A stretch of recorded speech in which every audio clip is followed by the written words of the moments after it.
Kovai பீலமேட்டில் Sankara as அகாடமியின் புதிய கிளை துவக்கம்.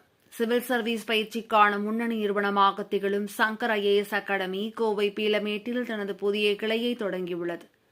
புதிய கிளையை திரு வி பாலகிருஷ்ணன் ஐபிஎஸ் காவல்துறை ஆணையர் கோவை தொடங்கி வைத்தார்.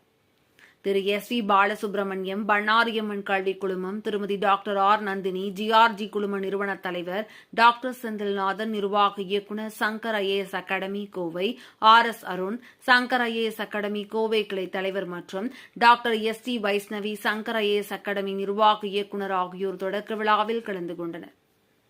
கோவையில் 2012 ராம்நகரில் முதல் கிளை தொடங்கப்பட்டது. 7 ஆண்டுகளுக்கு பின் 2019 கிராஸ்கட் ரோட்டில் 2வது கிளையை தொடங்கினோம். இன்று பீலமேட்டில் எங்களது 3வது கிளையை துவங்கியுள்ளோம். எங்கள் பயணம் 23 மாணவர்களுடன் தொடங்கப்பட்டது. இப்பொழுது நாங்கள் 10,000க்கும் மேற்பட்ட மாணவர்கள்